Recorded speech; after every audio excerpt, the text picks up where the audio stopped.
Welcome to Doctrine and Devotion, a podcast exploring Christian faith and practice from a Reformed Baptist perspective. My name is Joe Thorne. I'm the lead pastor of Redeemer Fellowship in St. Charles, Illinois. And I'm Jimmy Fowler, elder candidate at Redeemer Fellowship. Still elder candidate. Now, by the time this airs, will you no longer be an elder candidate? Let's find out. Okay. Happy New Year, man. Happy New Year. What's up? Nothing much. New year, new you. 27. No, I'm the same. No, you're the same. You still the angry, short. Oh, yeah, angry. Yeah, short, whatever. Bald. So we're back. We are dwarfish. We are back in the La Vida studio. We're at the cigar shop. Yeah. You know what's nice about the cigar shop is we have our own lockers here. Yep. And so a lot of the members here, Jeff Babidow, one of our members, is here. So we're all enjoying a smoke. What's up, Jeff? What's up? So we all have our lockers, and like I see my locker right there. It's got Joe Thorne written on it. Stop. And Jim Fowler is right behind. No, Jim. Nope. Your locker's interesting. No, because it's not interesting. Your nameplate has a handicapped symbol engraved on it. Now, no, you're the only one in here that has the handicapped symbol engraved on it. Why does yours have that? Because a quote-unquote dear friend of mine decided to be funny to get a nameplate for me with that logo. Well, first of all, we weren't trying to be funny. We were trying to be helpful. Your nameplate. Your nameplate. Look at Your nameplate says Jimmy Fofo now, which is Jimmy good. Fofo, yep, But yep. we had the engravers add the handicap symbol because you have a hearing problem. I do not have a hearing I know problem. you're sensitive. I don't want to say you're handicapable. My goodness. I'm affirming. You have. You see what I deal with? You have overcome a lot, dude. Do you see what I deal with? You told you. You can't hear out of your left ear. I can hear out of it. Dead. It's not dead. It's mostly dead. It's not mostly sick. dead. It doesn't work. It doesn't work. It's fine. Jim says what all the time. I don't say what all the time. Yeah, you do. I do not. Yeah, you do. Thank you, Jeff. Thank you. It's because I'm thinking through what you said already. I heard you, or maybe because you're mumbles. Because you mumble all the time. Sometimes I mumble. All the time you mumble. Not really. Yeah, you do. You're a mumbler. All right, listen. You're like that dude from what is it? Fat Albert? Space? No, Office Space. I don't know. Do you remember that old movie? What's that movie? All right, wow, man, your references are on point. Yeah, This you know is what I'm great. talking about? The guy's like. I thought you were going to say it was like Boomhauer from. Oh, that's even better. You are Boomhauer. I can't even do it though. Can you do it? No, that boy don't. That's like the Canadian mushmouth. Not Canadian. How could he be Canadian? Kentucky. I meant Kentucky. I would say, how could you say Canadian? I don't know. Though man. Alberta is the south, is the south of Canada. Alberta. It's like the rednecks of Canada. Yeah, so it's like the rest of Canada, is what it sounds like. No, the rest of Canada is not redneck. It's either fancy pants Frenchies or it's kind of rednecky, right? It is no. Yeah, pretty much. They got a lot of like little Lots hipsters. of They like flam- the kind They of wear those hipsters. hats that cover their ears. No, they do. First of all, they call them toques. They are called toques, but they only Their hats are called toques and their called coins toques. are called toonies. and loonies. But I'm just saying, why would anybody? it's a good name. It's a toque. Everybody's like, I'm going to go to Canada when Trump wins, and then they found out you wear toques and use toonies. Forget about it. I'm staying right here. Forget about it. Yeah. Now we're gonna go Jersey. Forget about it. No, forget about it. Forget about it. What are you going to do? You know, Great movie, by the way. You know what we're going to talk about? Something we know a lot about. Well, you kind of know about it. We know we're big time now. No, we're not big time. We are big time. We are not big time. We are big time. We are not big time. We're going to be talking about Celebrity culture. celebrity culture, but I'm saying it's not really because I mean you're already kind of you're a pseudo celebrity. You're like halfway there. You know what? You're half as tall and half as popular. Oh no, that's all right. That's all right. Listen, You like that one? No, Jeff liked that one. That was listen. good. I'm a D-list Christian celebrity now. D-minus. And still on the list. Fair enough. I'll tell you what. D's get degrees. I tell you what. This is true.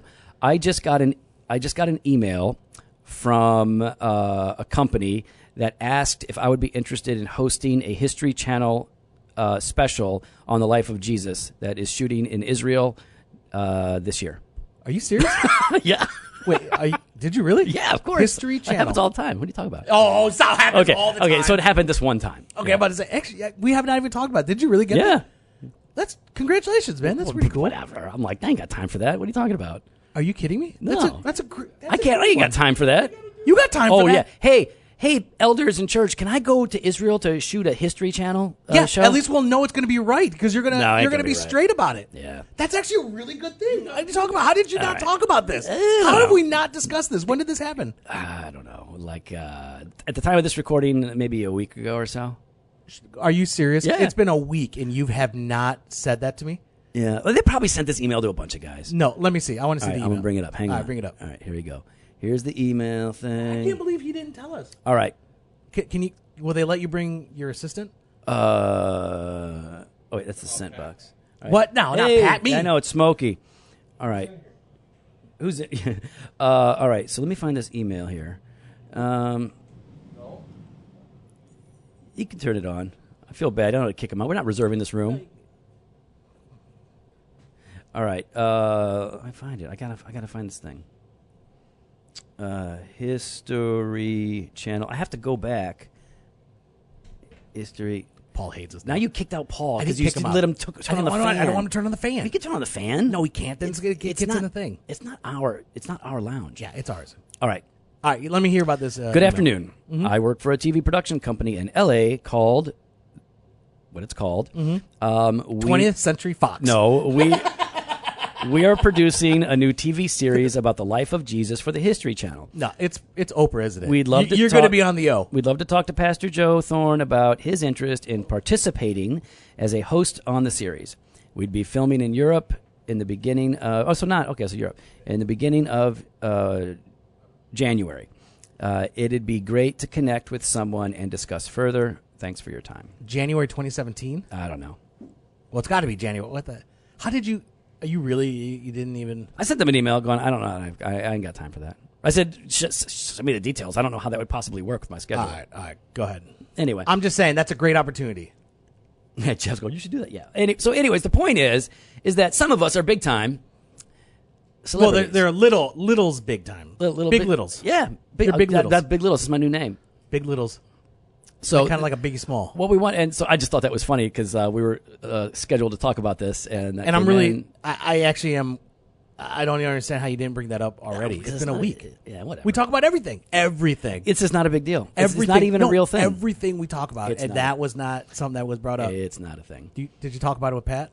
No, All right, they better not have. I didn't talk about it with anybody. Does Jen know? Probably. What? Probably. She How probably does knows. she know? I don't remember. I'm your podcast husband. I need to be hearing about these things. You're my podcast wife. No, you. That's All not right. even true. So, You know.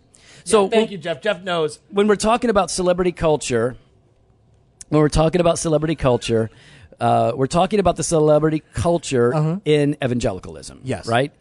And this has been, I mean, we're not talking about anything new. This is a horse that's been beat, quite a bit. It's long dead, but it's still a real thing. And when you think about celebrity culture among Christians, what do you think about? What comes to your mind?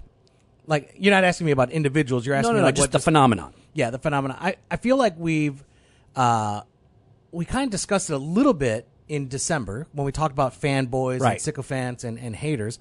But I think there's that and I think that's where that fanboy aspect comes into play, where we have these celebrities that have a platform, and because they have a followership, they receive I guess they just receive a lot more publicity because of it. Whatever they do, whatever they say, whatever they write, whatever's going on in their lives becomes news to the rest of us. Yeah, I think you're right. And the culture that we are a part of in America loves, values, and looks for opportunities to exalt individuals. Yes. To make them larger than life. We tend to not just admire them, but we derive a sense of identity from them. What do you mean by that? Can you explain that? So whether it's a comedian or in the Christian context, a writer or a preacher, their perspective, their persona is something that we value so much that we feel connected to them. We feel like we kind of know them, especially with the proliferation of social media and everything. Do we feel like they speak for us? Like, Absolutely. Here's our ideas. Here's my values. Here's what I believe is now being expounded so much more eloquently, right? Or widely. Yeah, like we're on the same team. Yes. And so you feel very connected to them. And the celebrity culture includes not just followers and fanboys, but what comes with that is this tendency to I don't want to say idolize, because I mean that does happen. I think that. Yeah. But it's the person, whether it's a I'm not saying these are bad people, but when I'm saying, like, whether it's, Beth Moore, who is a larger than life, teacher among evangelicals, or Matt Chandler, who is, a friend and somebody that we love and value in Acts 29. You have, people all over the spectrum. These people become so big, they become, in a sense, a kind of a brand, whether they want it or not. Like you can try to fight against it. But it's really hard to disconnect yourself from that phenomenon when God blesses your teaching or when you become well known. It's really hard to disconnect yourself from that. And you know what? And here's the thing, though, is like we're not trying to say that the individual themselves is wrong, are we? Like not necessarily. Not necessarily. Now there may be something that happens later on down the line. Celebrityness or stardom kind of goes to their head, but at the beginning, I mean, I think that word you used, they've been blessed. There's some gift that God has given them. Like we have a lot of great communicators out there, right? And we want to hear them, and you want to hear them, and they have something to say. And so that's why they quote unquote blow up. Or some pastors that maybe they're not the best speakers per se, but they're great shepherds, and so people just flock to them, and so they gain that platform because of the size of their church or the size of their congregation. Right. Now, I think that, let's just say, there are some people who want to make a name for themselves, and they leverage the evangelical community. They leverage the platform building in order to make a name for themselves. I don't think that's wise. I don't think that's helpful. But yeah, a lot of people just preach, teach. It resonates with people. They become very well known. But now, hold on. I want to go push back on that last point.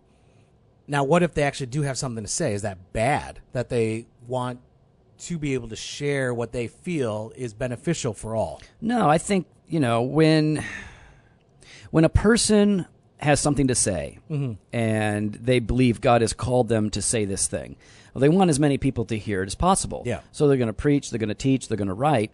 Maybe they'll start a blog. Maybe they'll get published. Maybe a podcast. Maybe they'll start a podcast. There's nothing wrong with those things. So building a platform from which somebody can speak isn't bad. But using that platform to exalt yourself or to make much of yourself is a problem. I think we need to be careful that what we're doing, what we're saying, what we're teaching, what we're preaching, what we're podcasting, whatever, that it actually has a goal for the good of other people. Yeah. Like John Piper. Not just the good of other people, but for the glory of God. Ultimately for the glory of God. Yeah. Now, John Piper is a great example. Definitely a celebrity leader. Yeah. He's a celebrity among Christians. I hate even talking that way, but that's just the phenomenon. That's the reality. And it's been beneficial. It has been beneficial to the church. He has been. God has used him in mighty ways. Right. Now, I never have I ever got the impression that John is building for himself a platform, that he is orchestrating things to make much of himself. In my interactions with him, the few interactions we had, in everything that I've read and seen, he has worked very hard at making it about the glory of God, making it about Christ. He has not been making it about Piper. He doesn't even, if I'm correct, I mean, how many books has this guy put out? A lot of books. And how much money has he made off those books? None. All of the profits from his books went to Desiring God, and he didn't draw a salary from Desiring God. Wow. He drew a modest salary from his church while he was the pastor there, and now he draws a salary from Desiring God, and I would imagine that it, too, is modest. Now, there are other pastors who, like a lot of pastors that have big platforms, so like John, and big jets. We have John Piper, and let's leave out the heretics. We'll just talk about conservative guys. All right, we'll just talk about conservative guys. We have John Piper, who was the pastor of a church, drew a salary there, and then he had this other organization, Desiring God, from which he did not draw a salary. Yeah. Then you have other pastors who will draw a large salary from their large church, and then they will draw another full large salary from their organization, even though they're not putting in the hours. Yeah, they got 10 hours a week over there. But they're collecting a mass amount of money. And Piper didn't do that. Piper was very careful all along the way to not make it about himself. And I mean, even I want to, I think I've shared this with Joe and a few others. I mean, even Desiring God themselves is not trying to, gouge people. I mean, when we talk about Canada, I lived in Canada for 10 years. I worked there at a church and in youth ministry. And we're looking to go through a Desiring God series. Like, we're looking to go through something with the young adults. Right. And, we had 30 young adults. They couldn't afford the material. Right. The church couldn't afford the material. So I sent a message to Desiring God, and they responded back saying, hey, don't worry about it. Give me your address. We're going to send you 30 copies of this. We're going to send you the DVD. We're going to send you the leader's packet. Whatever you need, let us know. It's on its way. And I was just blown away by that. Yeah. They give it away. They just give it away. They're like, hey, take it. Like Humble Beast, the publisher. Yeah. I mean, the record label. Yep.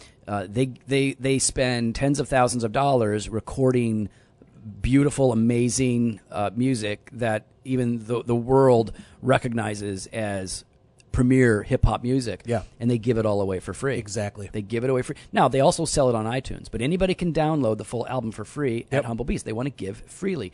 So there are really good examples of people with large platforms who don't make it about themselves, who may be considered celebrities in this postmodern American culture of ours.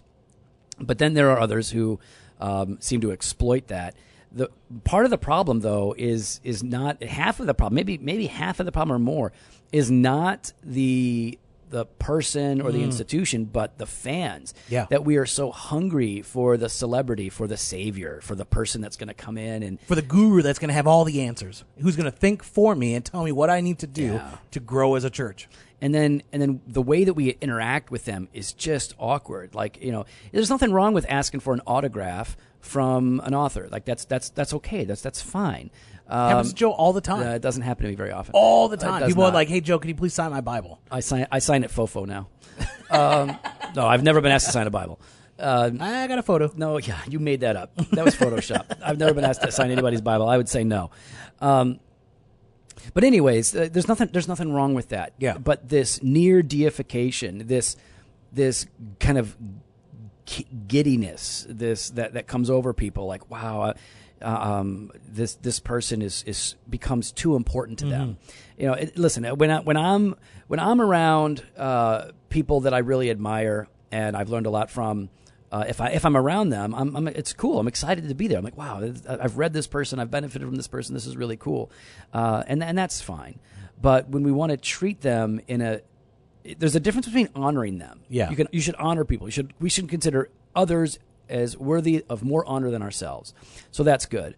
But this hyper adoration and exaltation of people, where we treat them as if they are different from us. Exactly. When they're not.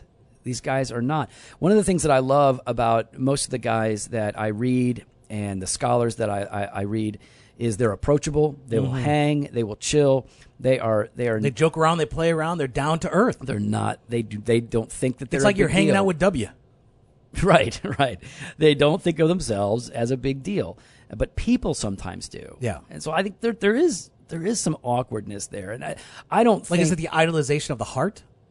Yeah, I mean, I guess. I mean, idolatry's there. It's a complicated... We're going to link to some good articles on this that you guys can read, but I don't really know that there's a way out of this, with especially in the American context. This really isn't much of a thing in Europe. This is a really big thing in the church in the U.S., and I don't know what we can do about it. We want people to write books who are gifted to write books. Yeah. We want people to speak. I'm going to go to a conference, and I want to hear guys who can really preach the word. Exactly. And if they've written a book and everybody knows about it, they're going to want to hear them speak. But I don't need every conference to have the same guys. What I really value are good preachers. So if I go to a conference and Matt Chandler is the main speaker, I'm thrilled. I'm so excited. I want to hear Matt preach. But if every other speaker there was people that I didn't know, they were just pastors at churches who were very good at preaching, I would be immensely satisfied, because I don't care who it is. See, here's that catch-22 though. I mean, how do you find those people? You can't find them unless they have that platform. Unless you've stumbled upon somebody. It's hard to find that, isn't it? Yeah, I think so. But I think because we're all connected, it's pretty easy. Acts 29 is a network. And, we all know each other. They all know who's doing what. Access to podcasts, word of mouth will tell you that we've got really good preachers in the network, and you can find them. Even among conferences, when you're saying like, okay, let's say conference A is gonna happen, and they know that people aren't going to show up for a bunch of no names. People aren't going to gather for that. So they get. And you're not being derogatory when you say no names. It's just they people just don't know who they are. Right? Yeah, there's like people that don't have a well-known name. Yeah. And so they say, okay, so we're going to bring in Michael Horton, and and everybody knows Michael Horton. Everybody loves Michael Horton, so they're going to come to hear him. But if the subject of the conference is on the loss of the gospel in the American church, and he's going to speak on that. Well, Horton and others that are in that whole process know of great preachers who have a lot to say who might not be well known, and they can be brought into that. So I think there's a way to do it. But are people going to come? I think if there's one guy there, they'll come. And what I'd like to see is more conferences that are smaller and more regional happening. Yeah, where more micro conferences. Yeah, micro conferences where there is a sense of like a growing culture locally of churches that are doing this sort of a thing that allow for preaching and teaching that is really, really good and helpful. I'll tell you who does this well. The Reformed Baptists do this well. Yeah, they have scholarly, brilliant teachers and preachers, and they hold their conferences, and they are smaller. They have amazing speakers, and people come not because there's a celebrity there, but because there's going to be really good teaching. They do that locally. ARBCA does that stuff, and Banner of Truth has a conference that's very small, and it's designed to be smaller, and they want to keep it smaller because it allows people to interact with the speakers so that they aren't hiding in the green room or kind of taken off by security or whatever it is. The whole thing is weird. On the one hand, I'm very, very grateful for the theologians, pastors, scholars that I read. I want to benefit from them, but I want us to be careful not to make too much of them. I want them to help me to make much of Jesus. Yeah. Now, I know I joke around a lot about pseudo celebrity, all that kind of stuff. But how do you kind of protect your heart in all that? Because the reality is, Joe, you are a gifted writer, you are a gifted speaker, you have been blessed by God and given opportunities to speak to a larger audience. How then do you go ahead and do that? How do you do that without succumbing to that? You know what I mean? With succumbing to the dark side of the celebrityness. It doesn't. I honestly don't feel that any kind of. I don't really feel that. I don't know. Maybe I have bought into it and I don't recognize it, but I don't feel like I'm very well known. It's very rare when I'm out when somebody goes, "Hey, are you Joe Thorne?" That's a very rare thing. But at conferences, though, if I'm at a conference, I'm not expecting you to be walking down the street of Chicago and all of a sudden people are like, "Yo, Joe Thorne, sign note to sell." It's happened a few times. What, in Chicago? Well, it happened on the train the other day with you and I, didn't it? Yeah, it did. Hey, you guys are from Doctrine and Devotion. Yeah, that was awkward. You're right. You're right. We never met so that sort of a thing happens, but it's very rare. And so there's been those, but it's like, oh, that's neat. They've read the book or whatever. I don't feel that I'm treated any different. I really don't. I don't sense it. And I don't think you act any different. I'm just asking, like, has that been intentional for you to guard your heart? Yeah, I just don't even think about it. I don't think about the whole thing. I'll tell you, if anything's keeping me grounded, it is my wife and the local church. That's good. I am not allowed to get too big for my little britches because and they are little. The waist isn't, but they're short. They're like Ziggy's pants. I don't have much of an opportunity to get a big inflated ego because I have people around me that keep me in check. So the elders keep me in check. The people and they check the over church. Your schedule and all that. Everything kind of goes through the elders, right? And I don't even get the opportunity to, because we really do have such a close relationship. in the local church and obviously my home that nobody's going to put up with nonsense. Nobody's going to put up with people thinking that they're extra special. That just doesn't happen. So I don't know. I just don't really think a lot about it. And maybe it's it's because I'm kind of known in a small group of people or a smaller niche in the Christian world. It's just not a problem. If I would hate to be this nationally known guy that's headlining conferences. And part of that is good. Yeah, I could see that because you are naturally an introvert. Like Joe comes off as a like flamboyant, in your face, out there individual. Okay. I'm going to object to flamboyant, but okay. Well, no, I'm just saying, like you're just kind of like out there. Really? Is that what it is? That's what you do. Okay. That's what you do. You're very, you're fun to hang out with. But I know Joe. Joe would rather just be sitting around, listening to his music, reading a book. So, but I wouldn't like that because I wouldn't want the scrutiny. I wouldn't want. I don't like that. So I don't have a lot of insight into the celebrity culture. I recognize it at large, and people will say, "Well, why don't you guys talk about the celebrity culture?" Okay, but what are we going to say? Ultimately, that it's not healthy, it's not great, but it's going to be there. It's not going anywhere. So what do we do? How do we fight against it? Can we fight against it? Well, I think that. Well, you're talking about. That's why I'm trying to ask the individual. How does the individual fight against it? But you're asking, how does the church fight against it? Well, I guess so. How do we fight against it in general, as individuals, and then as the church?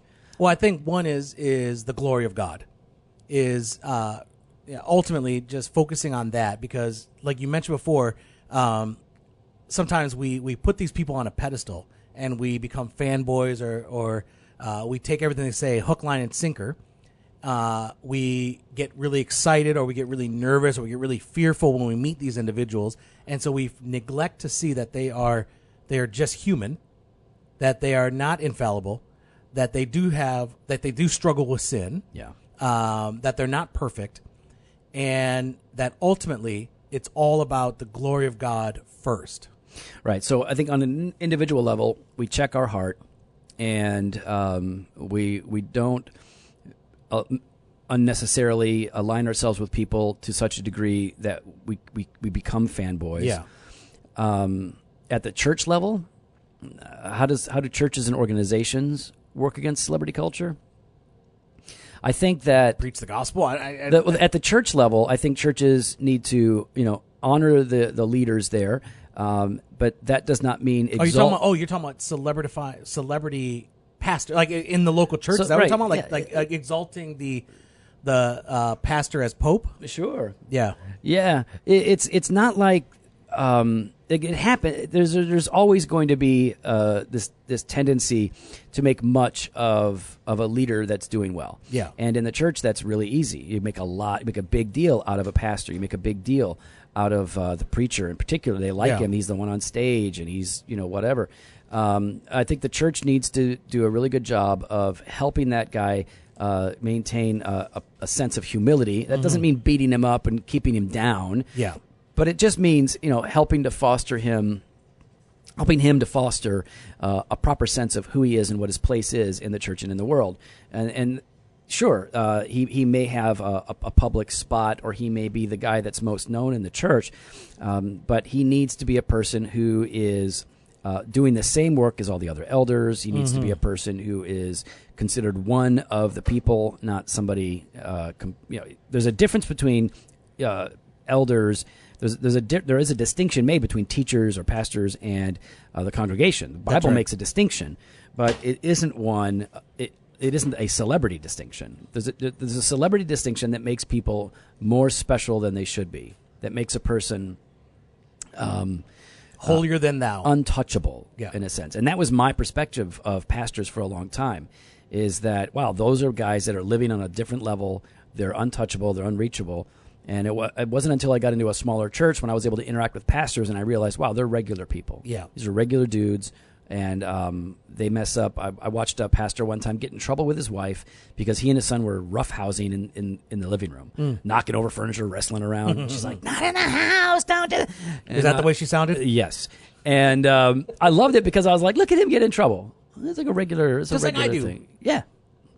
I don't know. Celebrity culture is a problem. Mm-hmm. I don't know what the solution is. I think in general, if we're preaching Christ and trying to make much of him, I mean, it's been this way from the beginning, right? We read about it in Corinthians, Paul saying, well, some of you are saying, I'm of Paul, I'm of Peter, I'm of Apollos. He's like, so it's always been, people always like to pick leaders and sides and kind of identify with them and make them into larger than life beings. But so I don't know that it's ever going to go away. I think it's particularly big and ugly in America. Yeah, currently, yep. I think it would be good to have churches that are, because all I do is I think about it at the church level. If the church is focused on maintaining pastoral care and community and planting churches rather than building a huge monstrosity unto themselves, I think that'll go a long way. I love, like, I'll tell you what, there is a church in Louisville called Sojourn Community Church. Yeah. It's a great church. They've planted a bunch of churches. They have multiple campuses, but they have real life preaching at all the campuses. And the pastor there, Daniel Montgomery, the main guy, is a super smart, gifted preacher, great writer. But Daniel is not the brand of that church. Daniel is not the one that is. Sojourn is known more, I feel like, than Daniel, the lead pastor, Yeah, is. absolutely. That's really good. I love that has happened. Now, if Daniel wanted to, he could have made it all about himself. But that hasn't happened because they're careful to avoid that. Big thanks to Justin of J-Bond Media. If you've got any audio, visual, or photography needs, you can hit up Justin at jbondmedia.com. Joe, if they wanted to support the podcast, how could they do that? Well, you can like us on Facebook, Doctrine and Devotion. You can follow us on Instagram and Twitter at Doc and Devo. You can give us a nice, honest 5-star review on 5. iTunes. And if you want to give us some feedback, head over to our Contact Us page on the website, doctrineanddevotion.com, and let us know what you think. You can send us a message, and if we can, we'll get back to you. We'll definitely, if it's good for the podcast, we'll bring it up on air. Now you're supposed to say Fresh Pod every Monday and Thursday. Fresh Pod every Monday and Thursday. Happy New Year.